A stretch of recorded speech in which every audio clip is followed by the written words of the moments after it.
আসসালামু আলাইকুম দর্শক। এনসিপির নেতা খুলনায়, আমরাও এর আগে বলেছি, যাই শুনেছে তাই সেই বলেছে হাদির মতো করে, হাদির স্টাইল, হাদিকে যেভাবে মাথায় হিট করা হয়েছে এই খুলনার ছেলেটাকেও হিট করা হয়েছে। কিন্তু এখন থলের বিড়াল বের হয়ে আসছে।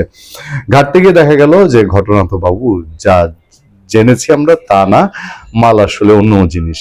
তিনি প্রায়ই জলসা করতে, মাস্তি করতে, মজমা করতে ওখানে যান এবং সেখানে তিনি, তা এক এক মানুষের এক এক প্রবৃত্তি থাকে, তার নারী পার্টনাররাও থাকে, থাকতেই পারে, তারা সেখানে আমোদ ফুর্তি করেন।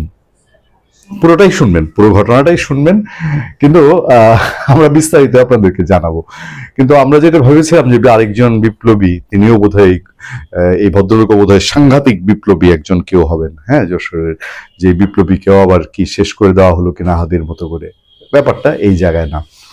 ইন্টারেস্টিং কি জানেন, এনসিপি কোথায় যেন খুঁজে খুঁজে এদেরকে বের করে। এই যে ওসমান হাদিকে যে শুট করেছে এই ছেলেটা, সেই ছেলেটা ফয়সাল হাদির প্রচার প্রচারণায় চলতো, ঘুরতো। এর আগের কিছু উদাহরণ আপনাদেরকে বলি। নারায়ণগঞ্জে এনসিপির এক আহ্বায়ক ধরা, এনসিপি না, সে হলো বৈষম্য বিরোধী ছাত্র আন্দোলনের আহ্বায়ক, সমন্বয়ক ধরা পড়েছিল। সে বাবা ব্যবসা করে, বহু পুরান আমল, হসপিটালের ভিতরে করে। তারপরে ময়মনসিংহের ফুলপুরের একেবারে উপজেলার এই বৈষম্যবিরোধী ছাত্র আন্দোলন তথা এনসিপি আর কি, তাদের সমন্বয়ক, উপজেলার সমন্বয়ক, সহ সমন্বয়ক ধরা পড়েছিল। ওনারা আবার এক খিস্তি উপরে অবৈধ কোনো কিছু করেন না, মানে অপবিত্র, নাপাক, হ্যাঁ, তারা পবিত্র জিনিস, হালাল জিনিসের ব্যবসা করেন। হালাল জিনিস হলো ইন্ডিয়ার চিনি আনেন, দারুচিনি আনেন, এলাচ আনেন, এই টাইপের জিনিস নিয়ে বস্তা ভর্তি গোডাউন সহ আর্মির হাতে ধরা খেয়েছিল। তো এরা এই পিস গুলাকে কোত্থেকে জোগাড় করে? এখন এই যশোরের পিসের যেই কাহিনী বর্ণনা পাইলাম সেটা হলো, এবং তার মাথায় যে লেগেছে, মাথায় চামড়া টামড়া ফুটো হয়ে গেছে, এরকম কাহিনী শুনতেছি, পত্রপত্রিকা আসছে। এখন অবস্থা আশঙ্কা মুক্ত, ডাক্তারের বরাত দিয়ে মিডিয়ায় খবর আসছে যে তিনি আশঙ্কা মুক্ত, যেখানে মাস্তি করেন। এবং আমরা ওই কার্তুজের ছবিটা দেখেছি, গুলির ছবিটা দেখলাম, মিডিয়াতে আছে, সোশ্যাল মিডিয়ায় আসছে। সেই ছবি দেখে আমাদের যে ধারণা বা আমরা যতটুকু বুঝি, সম্ভবত এটা বন্দুক টন্দুকের গুলি হতে পারে। এবং এটা আসলে তার মাথা তাল্লু টার্গেট করে দিচ্ছিল, নাকি নিজেরা আবার হাতাহাতি করতে গিয়ে ফুটছে, আমার এরকমও কেন যেন আশঙ্কা হচ্ছে। যাক, ওই ছড়া গুলি টাইপের কিছু একটা, সেটা নিয়ে এই যাত্রায় ভদ্রলোক বলছি, বেঁচে গেলেন আর কি। কিন্তু কাহিনী খুব ইন্টারেস্টিং, ভেতরের খবর খুব মজাদার। এনসিপির নেতাকে গুলি, সঙ্গী নারীকে খুঁজছে পুলিশ, মাদক উদ্ধার। বাড়ির মালিকের স্ত্রী বলেন, স্বামী স্ত্রী পরিচয়ে তন্নি নামে এক তরুণী 1 মাস আগে নিচতলার ফ্ল্যাটটি ভাড়া নেন। আচ্ছা, এনসিপির সহযোগী সংগঠন শ্রমিক শক্তির, আবার ডাকসাইটের নেতা, বড় নেতা কিন্তু, আপনার এই কেন্দ্রীয় পর্যায়ের সে নেতা। খুলনা বিভাগীয় প্রধান মোতালেব শিকদারকে গুলির ঘটনায় তার সঙ্গে থাকা এক নারী সঙ্গীকে খুঁজছে পুলিশ। তাদের বাসা থেকে পুলিশ বিভিন্ন মাদকের আলামত সংগ্রহ করেছে। সোমবার দুপুরে নগরীর সোনাডাঙ্গায়, এর আগে আমি ঘটনাটা আপনাদেরকে বলেছি, খুলনা মহানগর পুলিশের উপকমিশনার মোজাম্মেল তাজুল ইসলাম বলেন, কি বলেন একটু চলেন ওনার মুখ দিয়ে খানিক কয়েক সেকেন্ড শুনি। এরা প্রায় সময় এখানে আসতো এবং বিভিন্ন ধরনের মাদক সেবন করত। এবং মানে ওনার বক্তব্যটা পুরোটা যদি শোনেন তাহলে বুঝে যাবেন যে ওই ভদ্রলোক যে আকাম কুকাম করতে গিয়া এই ঘটনার মধ্যে, এবং তারা ওই গ্যাংয়ের, বাছাইকৃত গ্যাংয়ের।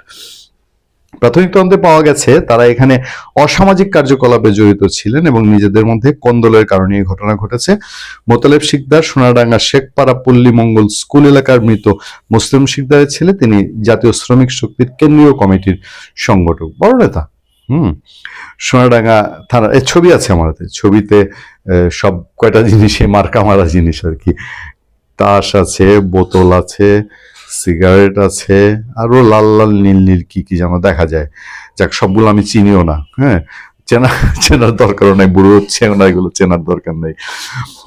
আল আকসা মসজিদ সরণির 109 নম্বর রোডের মুক্তা হাউসের নিচতলায় গুলির ঘটনা ঘটেছে। সিসিটিভি ক্যামেরার ভিডিওতে দেখা গেছে শনিবার রাত থেকে মোতালেব টানা সেই ফ্ল্যাটে ছিলেন।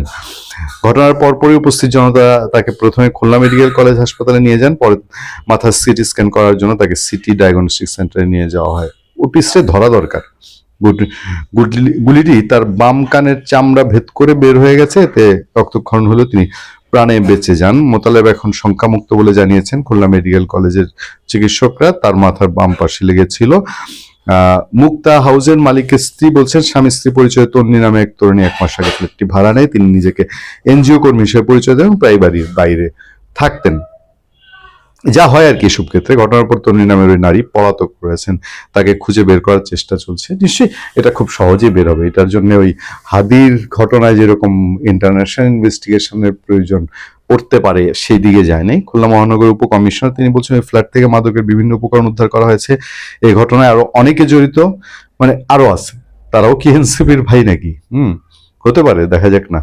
হ্যাঁ, জড়িতদের দ্রুত আইনের আওতায় আনা হবে। মোতালেবকে খুব কাছে থেকে মাথায় গুলি করা হয়েছে। কিছুদিনের মধ্যে খুলনার একটি বিভাগীয় শ্রমিক সমাবেশ হওয়ার কথা ছিল, সেটা নিয়ে ইন্টারনাল গন্ডগোল থাকতে পারে।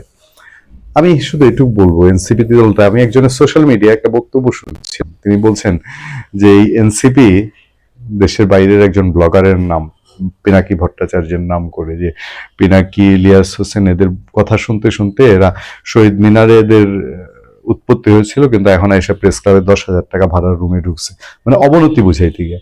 আর এই যে পিসগুলাকে সারা দেশ থেকে খুঁজে খুঁজে এনসিপিতে নিছে, এইটাও এদের কত বড় মরণ কামড় দিচ্ছে, এটা ওসমান হাদির পরে আরো বিভিন্ন ঘটনায় বোধহয় আস্তে আস্তে পরিষ্কার হয়ে যাবে। এবং দেখবেন সামনে সরকার পরিবর্তনে অন্য এনসিপি তার ক্ষমতায় আসছে না, অন্য যেই দলই ক্ষমতায় আসুক, এনসিপির এই পার্টিটা, এই যে যেগুলোকে বাছাইকৃত মাল যারা এইসব কর্মকাণ্ডে জড়িত, এরা সুর করে আগে ক্ষমতাসীন দলে জয়েন করবে এনসিপি ফেলায়।